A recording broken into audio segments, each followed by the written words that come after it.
합니다. 잠깐 다시 기도하고 말씀 생각하십니다. 하나님, 우리의 찬양을 받으시고 또 이 시간 말씀을 부족한 종에게 주셔서 기록된 책의 말씀을 증거하게 하시고 거기에 담긴 하나님의 진리와 교훈을 찾게 하시고 나누게 하여 주옵소서. 예수님의 이름으로 기도하옵나이다. 아멘. 창세기 24장 말씀 좀 생각해 보십시다. 1절 보십시다. 아브라함이 나이 많아 늙었고 여호와께서 그의 범사에 복을 주셨더라. 이때 아브라함의 나이는 140세였고 사라가 죽은 지 3년 후쯤 되었습니다. 그것은 이삭이 몇 살에 결혼했는지가 나중에 나오기 때문에 그렇게 계산할 수 있습니다. 2절 보십시다. 아브라함이 자기 집 모든 소유를 맡은 늙은 종, 우리는 그냥 늙은 종 그랬지만 영어 성경들은 아마 원어의 뜻이 그렇다고 원어 사전에 설명한 대로 그의 집에서 그의 가장 나이든 종, 최상급이라고 그러죠. 가장 나이든 이렇게 번역했습니다. 이 나이든이라는 이 형용사가 이렇게 뒤에 수식어가 붙어 있을 때에 최상급을 나타낸다는 히브리어 문법을 따라서 아마 번역했다고 보입니다. 그의 집에서 그의 가장 나이든, 그냥 단순히 나이든 종이 아니고 가장 나이가 드고 아마 권위적으로도 그 집의 모든 책임을 맡은 그런 종이었다고 보입니다. 늙은 종에게 이르되 청컨대 내 손을 내 환도뼈 밑에 넣으라. 내가 너로 하늘의 하나님 땅의 하나님이신 여호와를 가르쳐 맹세하게 하노니 너는 나의 거하는 이 지방 가나안 족속의 딸 중에서 내 아들을 위하여 아내를 택하지 말고 내 고향 내 족속에게로 가서 내 아들 이삭을 위하여 아내를 택하라. 아브라함은 그의 외아들 이삭의 아내를 구하기를 원하였습니다. 그는 그의 집 모든 소유를 맡은 그의 가장 나이든 종을 불러서 이삭의 아내 구하는 일을 맡겼습니다. 손을 환도뼈 밑에, 즉 환도뼈 밑은 허벅지 밑입니다. 영어 성경의 번역대로 허벅지 밑에 놓고 맹세하는 것은 옛날에 맹세의 풍습이었던 것 같습니다. 여호와께서는 하늘의 하나님이시며 땅의 하나님이십니다. 그는 천지 만물을 창조하시고 주관하시는 자이십니다.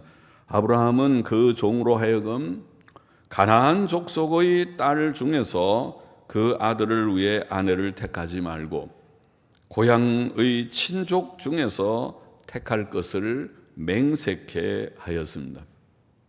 아브라함은 노아의 예언을 알고 있었을 것입니다. 노아는 가나안은 저주를 받아 그 형제의 종들의 종이 되기를 원하노라. 셈의 하나님 여호와를 찬송하리로다. 가나안은 셈의 종이 되리라고 예언하였었습니다. 가나안은 저주를 받은 족속이었습니다. 인류의 경건은 셈의 후손들을 통해 전달되고 유지되어 왔습니다. 5절 보십시다. 종이 가로되 여자가 나를 쫓아 이 땅으로 오고자 아니하거든 내가 주인의 아들을 주인의 나오신 땅으로 인도하여 돌아가리이까. 아브라함이 그에게 이르되 삼가 내 아들을 그리로 데리고 돌아가지 말라. 하늘의 하나님 여호와께서 나를 내 아버지의 집과 내 본토에서 떠나게 하시고 내게 말씀하시며 내게 맹세하여 이르시기를 이 땅을 내 씨에게 주리라 하셨으니 그가 그 사자를 내 앞서 보내실지라. 내가 거기서 내 아들을 위하여 아내를 택할지니라. 아브라함은 그의 종에게 하나님께서 그 사자, 그 천사를 그 앞에 보내실 것이라고 말합니다. 그것은 아브라함이 하나님 안에서 가진 확신이었습니다. 8절 보시다. 만일 여자가 너를 쫓아 오고자 아니하면 나의 이 맹세가 너와 상관이 없나니 오직 내 아들을 데리고 그리로 가지 말지니라. 종이 이에 주인 아브라함의 환도뼈 아래 손을 넣고 이 일에 대하여 그에게 맹세하였더라. 자, 아브라함은 종에게 내 아들을 그리로 데리고 가지는 말라고 2번이나 반복하여 명하였습니다. 6절, 8절에 그것은 하나님께서 그를 고향에서 불러내시고 이 땅, 곧 가나안 땅이라고 부르는 이 땅을 그의 자손에게 주리라고 약속하셨기 때문입니다. 10절 보십시오. 이에 종이 그 주인의 약대 중 10피를 취하고 약대 10마리 떠났는데 곧 그 주인의 모든 좋은 것을 가지고 떠나 메소포타미아로 가서 나홀의 성에 이르러 그 약대를 성 밖 우물 곁에 굴렸으니 저녁 때라 여인들이 물을 길러 나올 때이었더라. 나홀의 성은 창세기에서 밧단 아람, 창세기 25장 20절 28장 2절 여러 절이 그렇고 31장 33장 계속해서 밧단 아람 또 혹은 하란, 창세기 27장 43절에 몇 구절에 하란이라고 언급되었습니다. 12절 보십시다. 그가 가로되 우리 주인 아브라함의 하나님 여호와여 원컨대 오늘날 나로 순적히 만나게 하사 나의 주인 아브라함에게 은혜를 베푸시옵소서. 이제 이 나이 많은 종이 그렇게 하나님께 기도를 합니다. 나중에 45절에 보면 마음속으로 이런 기도를 했다고 그랬어요. 이 종이 소리를 내서 하지 않고 마음으로, 하나님께서 마음으로 하는 기도도 들으시죠. 소리 내서 하는 기도도 물론 들으시고 마음속으로 하나님께 기도하였습니다. 우리 주인 아브라함의 하나님 여호와여, 우리 주인이라는 원어를 보니까 나의 주인 그랬습니다. 그러면 창세기 24장, 이 본장 긴 장이죠. 24장에 나의 주인이라는 말이 이 늙은 종이 나의 주인이라고 한 말이 19번이나 기록되어 있습니다. 그 종은 자신의 위치를 잘 알고 있었습니다. 종이 너무 주인이 잘해주면 종의 위치를 잊어버리기 쉬운데 이 종은 자기가 종이라는 것을 인식하고 있죠. 19번이나 나의 주인 아브라함, 나의 주인 자신이 종이라는 것을 인식합니다. 13절 봅시다. 성중 사람의 딸들이 물 길러 나오겠사오니, 이제 기도하는 내용입니다. 내가 우물 곁에 섰다가 한 소녀에게 이르기를, 보통 우물을 길러 소녀들이 물동이를 가지고 나오는 모양이죠. 소녀에게 이르기를 청컨대 너는 물 항아리를 기울여 나로 마시게 하라 하리니 그의 대답이 마시라. 내가 당신의 약대에게도 마시우리라 하면 그는 주께서 주의 종 이삭을 위하여 정하신 자라.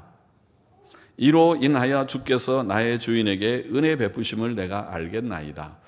이 늙은 종이 참 재미있는 기도를 했어요. 소녀 한 명이 와서 물을 길어 올 때에 내가 그에게 물을 좀 마실 수 있겠느냐고, 목이 마르다고 하면은 이 소녀가 거절하지 않고 그러시죠 하고 물을 마시게 하고, 그 노인 종에게 물을 마시게 할 뿐 아니라 그 약대, 노인이 끌고 오는 약대도 몇 마리 되잖아요. 약대들도 얼마나 목이 마르겠어요. 약대에게도 제가 물을 주겠습니다. 그 약대에다가 물 주는 것도 물이 많이 필요할 텐데, 그래서 이렇게 주게 되면 그러면 뭔가요? 그 소녀가 참 착한 소녀라는 거잖아요. 참 착한 소녀가 틀림없으니 그런 쯤의 소녀라면 우리 주인의 아들의 그 부인이 될 만하다고 그렇게 생각한 거죠. 그래서 그런 기도를 했어요. 하나님, 그런 소녀를 만나면 그게 하나님이 주신 짝이 아닌가, 그렇게 제가 생각하겠습니다. 그렇게 이삭의 아내가 될 소녀를 확인할 구체적인 방법을 하나님 앞에 제안하듯이 기도한 것입니다. 그것은 하나님께서 주신 지혜로운 생각이었다고 보입니다. 노인에게 물을 대접하는 소녀는 착한 성품의 사람일 것입니다. 또 약대들에게도 물을 마시게 하는 것도 착한 성품입니다. 잠언 12장 10절에 의인은 그 육축의 생명을 돌아보나 악인의 긍휼은 잔인이니라. 육축에 우리가 기르는 가축들 육축이라 하더라도 그것을 아플 때 좀 돌아보고 배고프지 않게 때를 따라 먹을 것을 챙겨주고 그런 것은 의인들이 하는 일이다. 악인들은 그런 것 별로 관심도 안 가고 잔인하기 그지없는 자다. 그렇게 잠언에는 말씀했습니다. 15절을 보시다. 말을 마치지 못하여서 이런 마음의 기도를 지금 하는데 말이 끝나지도 않았는데 리브가라고 하는 한 처녀가 물 항아리를 어깨에 메고 왔습니다. 그리고 근데 이 리브가는 누구냐면 아브라함의 동생 나홀의 아내 밀가의 아들 부두엘의 소생이었습니다. 바로 지금 아브라함은 자기의 친족 중에 가서 며느리감을 얻으라, 이삭의 아내 될 자를 찾아오라고 지금 부탁하고 보낸 거죠. 그 종이 마음으로 한 기도를 끝내지 못하여서 응답이 왔다고 보입니다. 리브가가 물 항아리를 어깨에 메고 우물가로 나왔습니다. 하나님의 기도 응답은 즉각적이었습니다. 항상 그런 것은 아니지만 이 경우에 즉각적이었습니다. 이것은 아브라함에게 베푸신 하나님의 은혜이었고 그 경건한 종의 기도에 대한 하나님의 응답이었습니다. 16절을 보십시다. 그 소녀는 보기에 심히 아리답고, 그렇죠? 결혼 연령기의 소녀니까 좀 예쁜 것도 좀 좋은 것이죠. 좋은 거겠죠. 그래서 보기에 심히 아름답다는 말이죠. 또 지금까지 남자가 가까이 하지 아니한 처녀더라. 아주 품행이 당정하죠.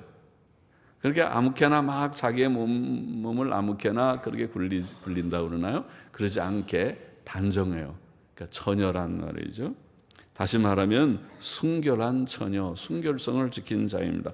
하나님께서는 모든 자들이, 이게 외모는 타고나는 것이니까 할 수 없죠. 엄마, 부모님이 물려주신 대로 타고나니까 더 어떻게 우리가 더 예쁘게 할 수 없고 덜하게 할 수 없고 그냥 타고난 대로 좀 잘 가꾸는 정도이겠지만은, 그러나 순결성은 할 수 있죠. 우리가 내 몸을 어떻게 함부로 방치하느냐 아니면 지키느냐 하는 것은 각자의 문제, 도덕성의 문제입니다. 하나님께서는 자신의 순결성을 지키는 자들, 다시 말하면 하나님의 뜻대로 바로 살아보려고 하는 자들을 귀히 여기실 것이고 복을 주실 것은 당연한 이치입니다. 성경 전체에 비달해서 그건 당연한 이치입니다.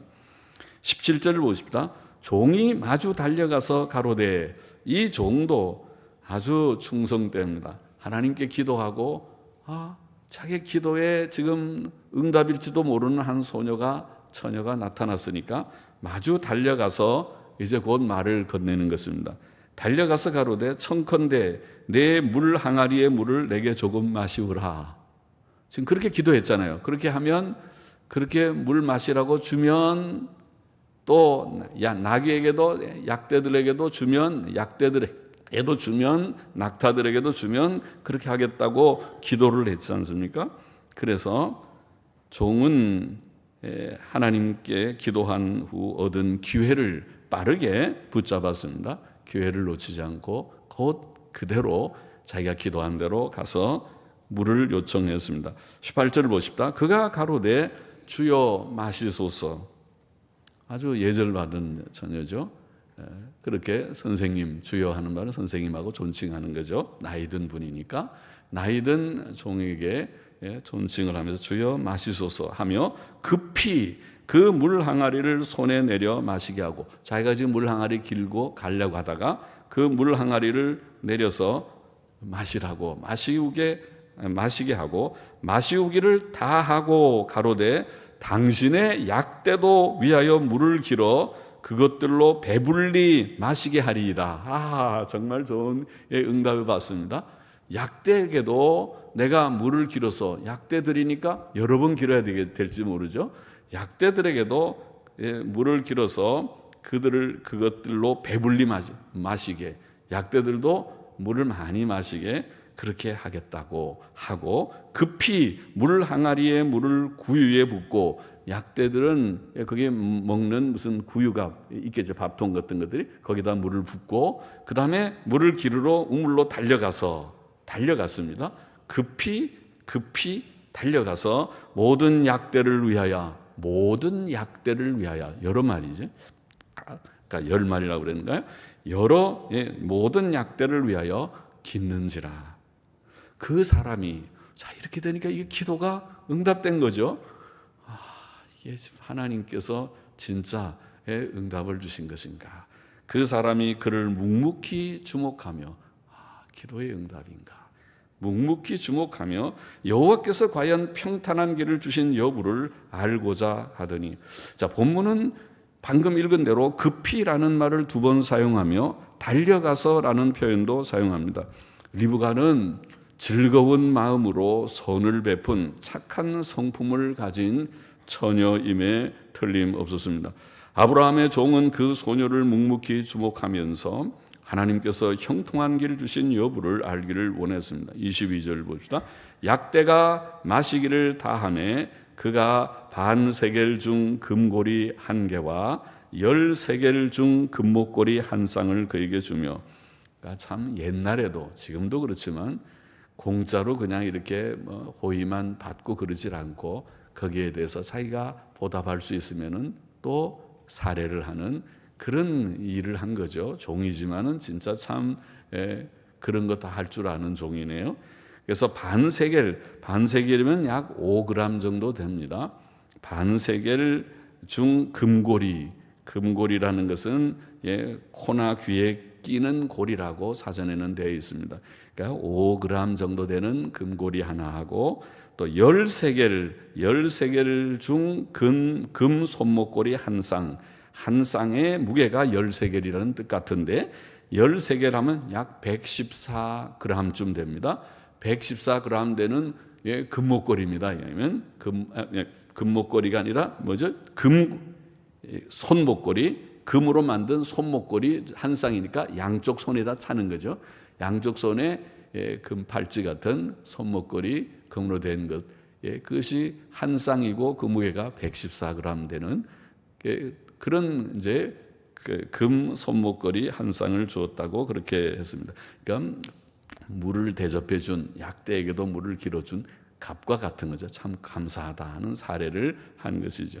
23절 보십시다. 가로되 네가 네 딸이냐? 이제 궁금한 것은 정말 아브라함의 친족에게 우리가 가는 것이니까 혹시 아브라함의 친족이 맞는지 물어야 되겠죠. 그래서 네가 네 딸이냐? 청컨대 내게 고하라. 내 부친의 집에 우리 유숙할 곳이 있느냐? 그 여자가 그에게 이르되 나는 밀가가 나홀에게 낳은 아들 부두엘의 딸이니이다. 또 가로되 우리에게 집과 보리가 족하며 유숙할 곳도 있나이다. 자, 집은 짐승들이 먹는 거고 보리도 이것이 그 보리라고 번역한 원어는 마초, 꼴, 영어 성경은 짐승들이 먹는 꼴들 그런 것을 가리키는 말이라고 번역했습니다. 마초 혹은 꼴 이런 뜻이라고 합니다. 26절 보십시다. 이에 그 사람이 머리를 숙여. 자, 이게 진짜 아브라함의 친족을 만난 것이죠. 그러니까 그 먼 곳을, 여러분 가나안 땅에서 하란까지가 먼 길인데 그까지 가서 정말 기도하면서 갔는데 가서 소녀를 만난 것이 정말 아브라함의 동생 집에 그의 처녀를 만난 것입니다. 그래서 그 사람이 머리를 숙여 여호와께 경배하고 가로되 나의 주인 아브라함의 하나님 여호와를 찬송하나이다. 나의 주인에게 주의 인자와 성실을 끊이지 아니하셨사오며 여호와께서 길에서 나를 인도하사 내 주인의 동생 집에 이르게 하셨나이다 하니라.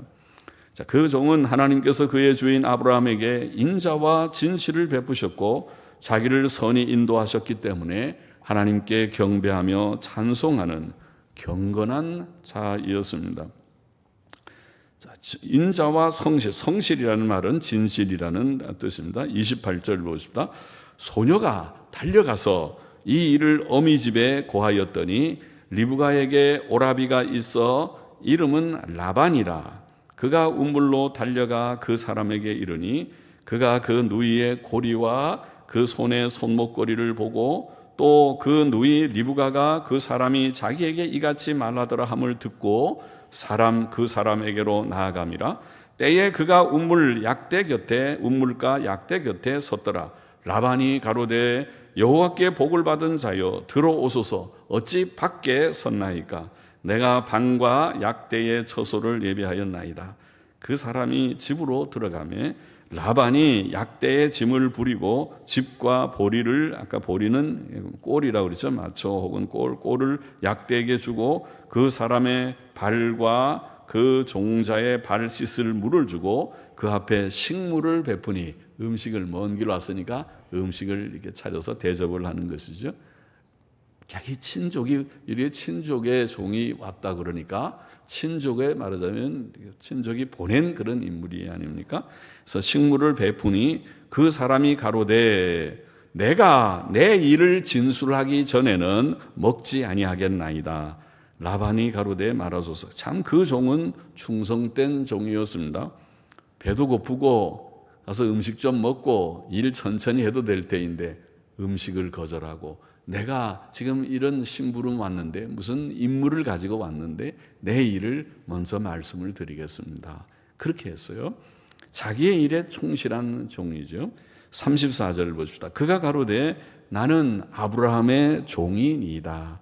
여호와께서 나의 주인에게 크게 복을 주어 장성케 하시되 우양과 은금과 노비와 약대와 나귀를 그에게 주셨고, 나의 주인의 부인 사라가 노년에 나의 주인에게 아들을 낳음에 주인이 그 모든 소유를 그 아들에게 주었나이다. 나의 주인이 나로 맹세하게 하여 가로되 너는 내 아들을 위하여 나 사는 땅 가나안 족속의 딸 중에서 아내를 택하지 말고 내 아비 집 내 족속에게로 가서 내 아들을 위하여 아내를 택하라 하시기로, 내가 내 주인에게 말씀하되 혹 여자가 나를 쫓지 아니하면 어찌하리이까 한즉 주인이 내게 이르되 나의 섬기는 여호와께서 그 사자를 너와 함께 보내어 내게 평탄한 길을 주시리니 너는 내 족속 중 내 아비 집에서 내 아들을 위하여 아내를 택할 것이니라.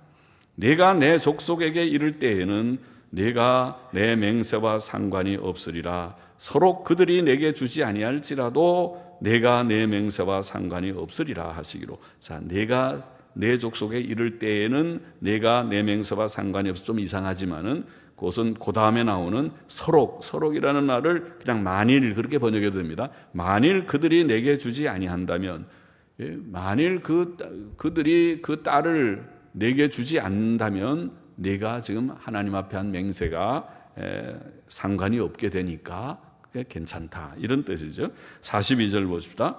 내가 오늘 우물에 이르러 말씀하기를 나의 주인 아브라함의 하나님 여호와여, 만일 나의 행하는 길에 형통함을 주실진데 내가 이 우물 곁에 섰다가 청년 여자가 물을 길러 오거든 내가 그에게 청하기를 너는 물 항아리에 물을 내게 조금 마시우라 하여 그의 대답이 당신은 마시라, 내가 또 당신의 약대를 위하여도 기르리라 하면 그 여자는 여호와께서 나의 주인의 아들을 위하여 정하여 주신 자가 되리이다 하며, 자기가 우리가 앞에서 읽은 대로 그대로 가서 얘기를 했어요. 이렇게 내가 기도를 했다고 얘기를 합니다. 내가 묵도하기를 마치지 못하여서, 아까 그랬죠, 마음으로 기도했다고. 지금 소리내서 기도한 게 아니라 이런 기도를 묵도로, 묵상 기도하듯이 마음으로 이렇게 말하였는데 마음에 말하기를 마치지 못하여 리브가가 물 항아리를 어깨에 메고 나와서 운물로 내려가 깃기로 내가 그에게 이르기를 청컨대 내게 마시오라 한즉 그가 급히 물 항아리를 어깨에서 내리며 가로되 마시라, 내가 당신의 약대에게도 마시우리라 하기로, 내가 마시매 그가 또 약대에게도 마시운지라. 내가 그에게 묻기를 네가 네 딸이뇨 한즉 가로되 밀가가 나홀에게 낳은 부두엘의 딸이라 하기로, 내가 고리를 그 코에 꿰고 손목고리를 그 손에 끼우고 나의 주인 아브라함의 하나님 여호와께서 나를 바른 길로 인도하사 나의 주인의 동생의 딸을 그 아들을 위하여 택하게 하셨으므로 내가 머리를 숙여 그에게 경배하고 찬송하였나이다. 이제 당신들이 인자와 진실로 나의 주인을 대접하려 하거든 내게 구하고 그렇지 않을지라도 내게 구하여 나로 좌우간 행하게 하소서. 무리하게 막 명령하는 것이 아니라 이렇게 내가 기도해서 응답을 받은 것 같은데 당신들의 의향이 어떠신지, 당신들이 우리 주인 아브라함에게 인자와 진실로 대접을 하려거든 그렇게 말씀하시고 그렇지 않으면 또 아는 대로 알려주십시오. 그래서 내가 가부간에 결정하든지 아니면 그냥 돌아가든지 하겠습니다. 그런 얘기죠. 라반과 부두엘이 대답하여 가로되 50절에 이 일이 여호와께로 말미암았으니 우리는 가부를 말할 수 없노라. 가부라고 번역한 말이 나쁘다 좋다 이런 뜻인데 나쁘다 좋다 말할 수 없노라. 리브가가 그대 앞에 있으니 데리고 가서 여호와의 명대로 혹은 여호와의 말씀하신 대로, 원문에는 여호와의 말씀하신 대로 그로 그대의 주인의 아들의 아내가 되게 하라.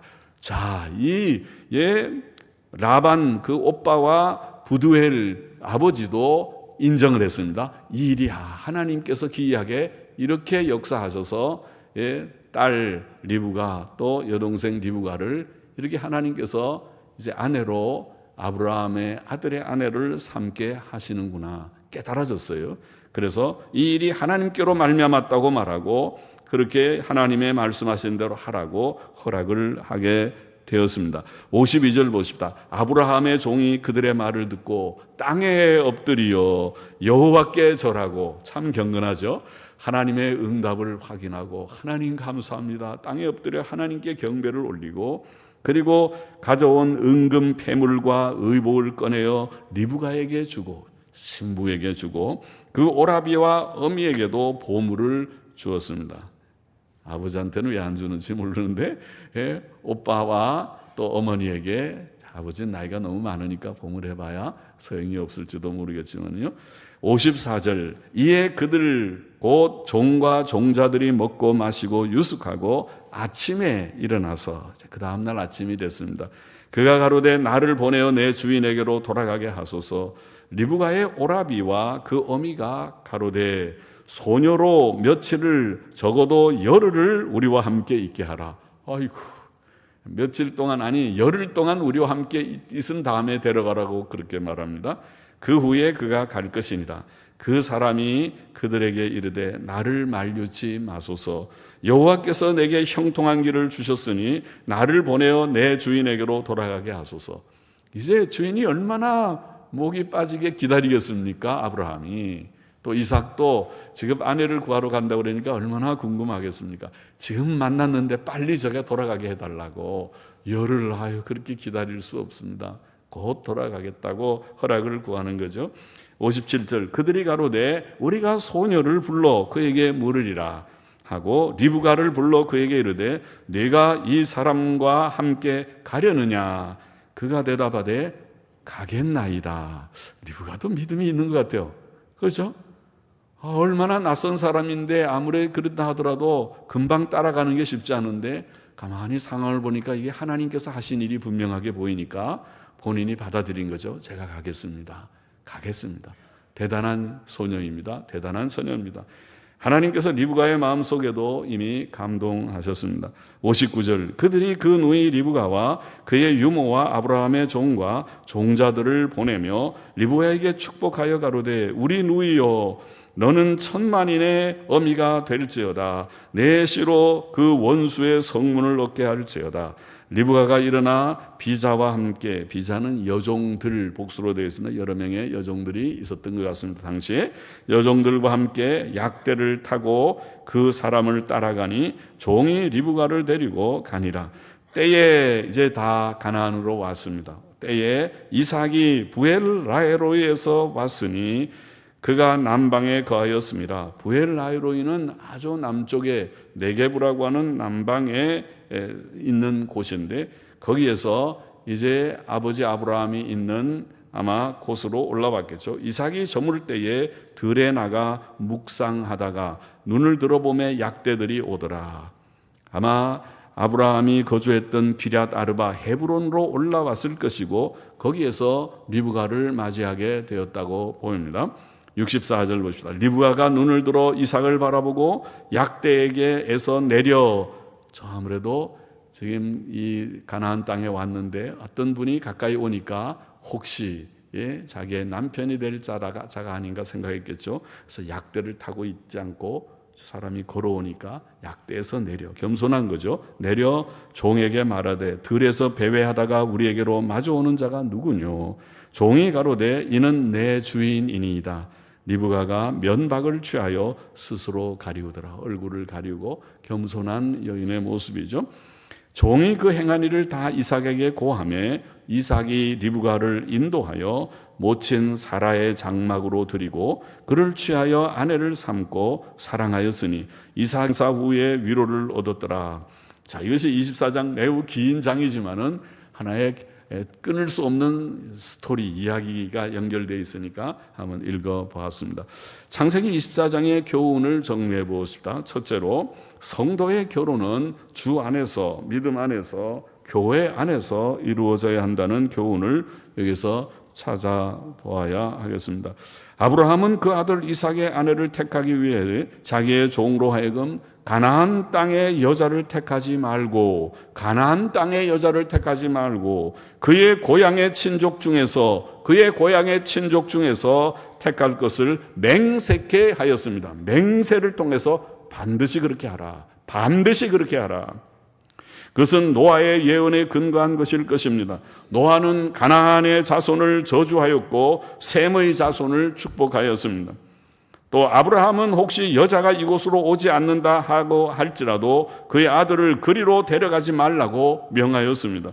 그것은 가나안 땅이 하나님의 약속의 땅이기 때문입니다. 모세 시대에도, 아브라함이 지금 그렇게 했지만 모세 시대에도 하나님께서는 이스라엘 백성이 가나안 땅 사람과 결혼해서는 안 된다고 말씀하셨습니다. 신명기 7장 3절 4절만 읽어보면 또 그들과 혼인하지 말지니, 가나안 칠족과 혼인하지 말지니 내 딸을 그 아들에게 주지 말 것이요 그 딸로 내 며느리를 삼지 말 것은 그가 내 아들을 유혹하여 그로 여호와를 떠나고 다른 신들을 섬기게 함으로 여호와께서 너희에게 진노하사 갑자기 너희를 멸하실 것임이니라. 그러겠죠. 1세대들 여러분들만 예수를 믿으면 되는 것이 아니고 여러분의 자녀들이 예수를 바로 믿지 못하면 자녀 세대에 가서 교회는 다 망해버리고 말 것입니다. 그렇잖아요. 여러분들이 믿음을 바로 지키는 것과 똑같이 여러분의 자녀들도 믿음의 결혼을 해야만 이 교회가 주님 오실 때까지 계속될 수 있는 것이 이치입니다. 그래서 하나님께서는 엄하게 말이죠. 절대로 하지 말라. 연혼하지 말라. 자폰하지 말라. 불신결혼하지 말라. 성도의 결혼은 주 안에서, 믿음 안에서 이루어져야 합니다. 고린도전서 7장 39절에 보면 아내가 그 남편이 살 동안에 매여 있다가 남편이 죽으면 자유하여 자기 뜻대로 시집갈 것이나 주 안에서만, 만자가 있어요. 주 안에서만 할 것이니라. 믿음의 결혼을 하라는 것이죠. 고린도후서 6장 14절 16절에 보면 너희는 믿지 않는 자와 멍에를 같이 하지 말라. 의와 불법이 어찌 함께하며 빛과 어두움이 어찌 사귀며 그리스도와 벨리알이 어찌 조화되며 믿는 자와 믿지 않는 자가 어찌 상관하며 하나님의 성전과 우상이 어찌 일치가 되리요. 여러분, 하나님께서는 불신 결혼을 성경에 금하시는데 이거 매우 중요한 얘기입니다. 실제로는 대안이 없는데 저도 가슴이 안 좋아요. 대안이 없어요. 대안이 없다는 말은 뭐냐면 도대체 믿는 사람들이 있어야 믿음의 결혼을 얘기하지. 여자들이 혹 믿음이 있다 하더라도 믿음 있는 남자들이 없고 남자들이 혹 믿음이 있다 하더라도 믿음 있는 여자들이 없는 판에 무슨 믿음의 결혼을 얘기하느냐. 그가 그렇게 말하면 할 말이 없고 저도 마음이 답답하고 그런 것이 현실이지만은 그러나 하나님의 법은 법이니까 전화해야 되고 이 법을 우리가 지켜야 복되다는 것은 변함이 없는 진리고 못 지켰으면 못 지킨 것이고 못 지켰으면 눈물로 우리가 회개해야 되고 하나님의 긍휼을 구하고 못 지켜서 고통을 당하면서도 고통을 당해요. 못 지키면 고통을 당하는데 고통이 있어요. 불신 결혼하면 고통이 금방 따라요. 술상 차려라, 담배 한 갑 사와라, 제사 드리는 문제 금방 문제가 생기지만은 그러나 자기가 그것을 결정했으면 그 고통을 감수하고 기도하면서 하나님 긍휼을 베풀어 주세요. 내가 이렇게 됐는데 이제라도 그 상대가 배우자가 예수 믿게 해달라고 기도하고 어떻게 하든지 그를 잘 또 인도해 보려고 애쓰고 그건 할 수 없이 그런 할 수 없는 거긴 하지만은 그러나 원칙을 말하는 것입니다. 결혼은 불신 결혼하면 안 되는 것이에요. 불신 결혼하면 안 된다. 하나님께서 금하셨습니다. 불신자와 결혼하는 것은 뭐와 같으냐면은 영적으로 산 자가 우리 예수 믿는 사람은 중생한 자라고 말해요. 영적으로 우리가 죄와 허물로 죽었던 자가 예수 그리스도의 피로 새 생명을 얻은 것이 중생인데 영적으로 산 자가 영적으로 죽은 자와 결혼하는 것과 같은 것입니다. 살아있는 사람이 죽은 시체와 결혼하고 살 수 있습니까? 그건 너무 과한 지금 표현처럼 보이지만 실제로는 그렇단 말이에요. 우리가 산 사람이 죽은 사람하고 같이 살 수 없잖아요. 영적으로 보면 예수 믿는 사람은 생명을 가진 자요, 예수 믿지 않는 사람은 죽은 자, 영적으로 죽은 자, 죄와 허물로 여전히 죽어있는 자인데 믿는 자가 죽어있는 자와 결혼을 쉽게 생각하고 해서는 안 되지 않겠습니까? 이치가. 그것은 성경의 교훈을 어기는 일입니다. 아까 방금 읽은 고린도후서 6장에 믿지 않는 자와 멍해를 같이 하지 말라. 믿는 자가 믿지 않는 자와 멍해를 같이 해서 두 소가 멍해를 같이 하면 어때요? 같이 가야 되잖아요. 같이 가야 되지. 멍해를 같이 한 소가 한 소는 일로 가려고 하고 한 소는 절로 가려고 하면 그게 됩니까? 멍해를 같이 해가지고 이게 가면 이게 되겠느냐고. 그렇게 되지 못하니까 결국 멍해를 같이 해버리면 이게 자꾸 끌려가. 어느 한쪽으로 끌려가. 그렇게 돼 있어요. 그러니까 성경을 어기는 거죠. 성경의 교훈을 어기. 그래서 불신자와 사귀지도 말고 사귄다면 정말 부득이 어떻게 해서 내가 원치 않는데 사귀게 됐다면 먼저 상대방이 산자가 되도록 믿음의 길에 들어서도록 하고 그 후에 결혼을 논해야 되고 사실은 그것이 이치고 아까 말한 대로 부득이 결혼한 사람들은 고통을 감수하고 기도하는 수밖에 없죠. 불쌍히 여기고 그러나 그 고통이 따라요. 고통이 따라. 보통 고통이 따르는 것이 아니에요. 사람이 부부라는 것이 한 몸이 되는데 정신적으로 하나가 되는 것이 제일 중요하고 그래야 사랑이 정말 있고 그렇지. 그렇지 못할 때 정신적인 괴리감 때문에 이질감 때문에 생기는 고통은 그 큰 마음의 고통이거든요. 그러면 가치관이 다르고 삶의 방법이 다르고 삶의 목표가 다르고 모든 것이 다른 것이 한두 가지가 아닌데 그것이 고통이 안 되겠습니까? 고통이 된다는 거죠. 그래서 믿음 안에서 결혼은 성도의 결혼은 믿음 안에서 교회 안에서 이루어져야 한다. 둘째로 복된 결혼은 하나님께서 주셔야 얻습니다. 아브라함은 하나님께서 그의 천사를 그의 종 앞에 보내실 것을 확신했습니다. 하나님께서 보내실 것이다. 종아, 가봐라. 하나님께서 보내실 것이다. 아브라함의 종은 하나님께서 그의 걸음을 인도하실 것을 기도했고 종도 경건하고 믿음 있는 종입니다. 그의 기도대로 하나님께서 인도하셨음을 그가 보고 찬송을 올렸습니다. 땅에 엎드려 하나님께 경배하며 찬송을 올렸습니다. 라반과 부두엘도 그 일이 여호와께로 말미암았다고 깨달았고 여호와의 말씀대로 행하라고 말했습니다. 리브가를 데려가시오. 하나님께서 하셨는데 우리가 가부를 말할 수 있고 좋고 나쁘고 말할 수 없어. 하나님의 일입니다. 인정했습니다. 복된 가정은 하나님께서 은혜로 주셔야 됩니다. 은혜로만 건립되는 것입니다. 하나님께서 주지 아니하시면 사람이 하는 일이 다 헛수고입니다. 시편 127편 1절의 말씀이죠. 하나님께서 세우지 않으시면 세우는 자의 수고가 헛되다. 세우는 게 뭔가요? 가정을 말하는 가정 건립을. 결혼은 가정을 건립하는 것인데 하나님이 세워주지 않으면 가정이 세워지지 않고 허물어질 듯 합니다. 그래도 한쪽에 믿는 사람이 있으면 참고 고통스럽지만은 참고 지혜롭게 잘해서 결국은 남편을 구원하는 경우도 있고 아내를 구원하는 경우도 간혹 있지. 그건 간혹 있어요. 덜어 있는 것이지 고통이 따르는 것을 각오해야 됩니다. 잠언 19장 14절에 보면 집과 재물은 조상에게서 상속하거니와 슬기로운 아내는 참 좋은 말이에요. 슬기로운 아내는 여호와께로서 말미암느니라. 그렇게 되어 있습니다. 하나님이 주셔야 슬기로운 아내를 얻을 수 있다. 그러므로 결혼 당사자들은 이 중대한 일, 결혼이라는 게 얼마나 중대합니까? 인간에게서 아마 일반적으로 말해서 예수 믿고 구원 얻는 게 제일 중요하지만은 그 다음으로 참 중요한 건 결혼이에요.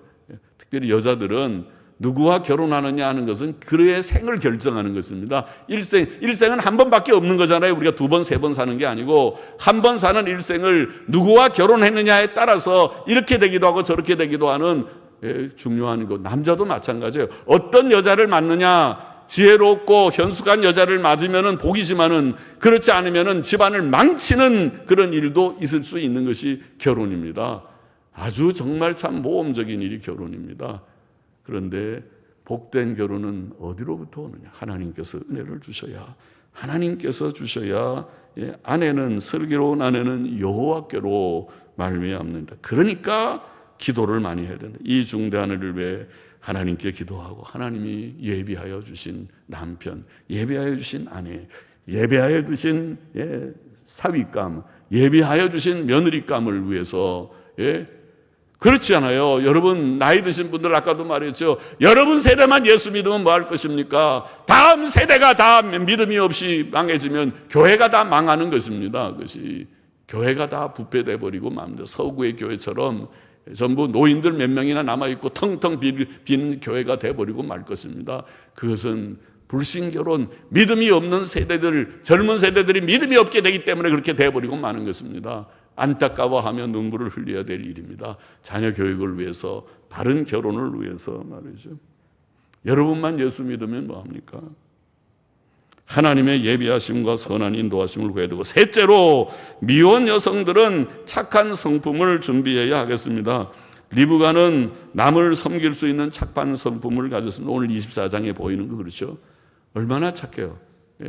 빨리 아까 빨리라고 그러니까 급히 빠르게 달려가서 착한 성품을 가졌고 순결하였고 또한 겸손하였습니다.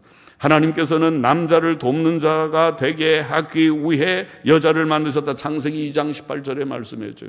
여자들이 기분 나쁘게 생각하지 말고 하나님의 창조의 이치를 바로 이해한다면, 결혼이 무엇인가 하는 이치를 이해한다면, 여성의 역할이 무엇이냐, 1대1로 해서 각각 사는 것이지 무슨 말을 하느냐, 캐캐묵은 얘기하냐 그러지 말고 성경을 하나님 말씀으로 정말 믿는다면 하나님의 의도하신 것은 하나님이 남자를 창조하시고 혼자 독처하는 것이 좋지 못하여 그를 돕는 배필, 헬퍼, 돕는 자를 삼기 위하여 갈빗대를 뽑아서 여자를 만들고 복잡하게 하셨어요. 또 하나 그냥 만들면 되는데 만들지 않고 남자를 잠들게 하고 갈빗대를 뽑아서 여자를 만들어서 남자에게 데리고 와서 한 몸을 이루는 결혼을 시켰다는 것을 성경이 말씀해줘요. 여성은 남편을 돕는 역할을 하는 것이 1차적인 일이에요. 결혼하는 여성들은 명심을 하십시오. 아내가 1차적으로 남편을 돕는, 아내는 1차적으로 남편을 돕는 자가 되어야 한다는 것이고, 착한 성품을 가진 자가 아니면 좋은 아내가 그러므로 될 수가 없는 것입니다. 어떻게 도와요? 내가 누구를 위해서 사냐? 내가 당신 위해서 사냐? 나는 나를 위해 살아야지. 어림도 없는 얘기하지 말라. 나는 내 인생이 있는데 남편의 목매어서 나가 살고 싶지 않다. 다 그렇게 100이면 100.